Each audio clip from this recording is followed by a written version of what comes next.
Was the school wrong, Daisy McAndrew, to axe J.K. Rowling? My view on all of these stories, whether it's actually renaming schools or houses in schools, or whether it's toppling statues, or whether any of these sort of cancel culture war issues where something is renamed, like a house in a school, or whatever it might be, is that I always believe it should be democratic and not just a few do-gooders or a few people who say that they're talking. The school says that the pupils raised an issue about the name. Well, they say that the pupils raised an issue, and then they say, and this was, to me, was the important bit, because I thought, yeah, I bet they did. My initial reaction was, I'm sure they did. It was probably, a couple of prefects and a few teachers, and they got together and decided. A few little woke kids. I then did read that there was an all-school vote, and I thought, well, OK, for me, that's better, because that is more democracy, because I don't like things being changed without everybody being asked. And I thought, well, actually, if I was a kid at that school, would I put my hand up and say, actually, I'm a big fan of J.K. Rowling? No, I probably wouldn't, because you'd be so worried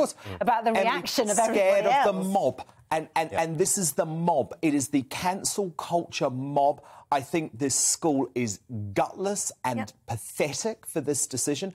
I actually feel like J.K. Rowling is fast becoming one of our greatest Britons, actually, because despite losing everything when it comes to polite society, she says, I don't care. I completely agree. And the fact that people are trying to now slander her and say that she's an anti-Semite is clearly just a continuation of the criticism that she's had over her comments on trans people, which, if we remember, if you've read anything about what J.K. Rowling believes on this subject, she's caring and very loving about it. All she says, all she ever states is that biological sex exists. Yes, she says trans lives matter. Yes. She doesn't try to deny that people may wish to, identify as trans. She never does that. But these schools, I mean, since when did head teachers cow down to a bunch of pupils who are probably less than 16 years old, who have decided that off the back of probably what they've seen on social media,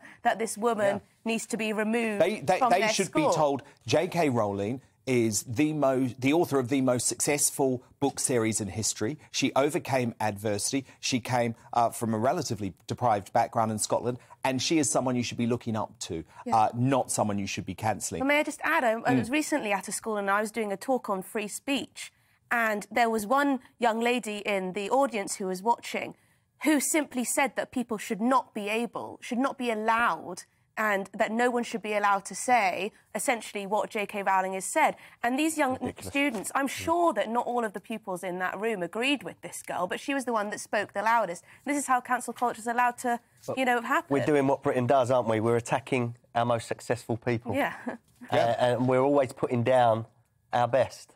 And that's a terrible trait that this country seems to have. And this school is growing with the youngsters. I know, and it's in your neck of the woods, which is most surprising. Very disappointed that they're in Essex. Boswell's school in Chelmsford, because, I love the people of Essex. My mum's obviously from Essex, and actually Essex is one of those great places in the country which is, on the whole, against cancel culture. I think it's because it's a performing arts school.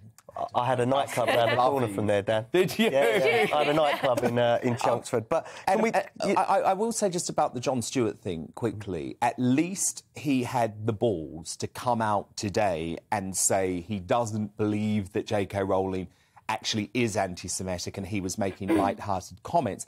Because it does just feel at the moment everyone who is anyone in the world of entertainment wants to distance themselves from J.K. But a light-hearted comment snowballs into a movement, doesn't it? We see that. So there's going to be a lot of people that are going to take those light-hearted comments, and forever now she's going to be known as an anti-Semite. I know, and to be honest, we played the clip in context, and, Emily, it didn't seem very light-hearted to me. That's all no, I mean, that's just because he realised that he went a little bit too far, and now he's worried about the backlash but I he's do, had. But I it's do like we give just him credit. ping-pong, don't we? No, From one extreme to the other. Trying to avoid cancellation. Well, actually, talking about, because you said earlier about, and she's been cancelled or maybe, and lost everything. Of course, fundamentally, she's still a multi-millionaire. Now, good for her. I don't begrudge her money at all. But actually, it's the people who get cancelled who aren't millionaires, who need to be protected. Well, actually, in this column that I wrote, I said she's one of the few figures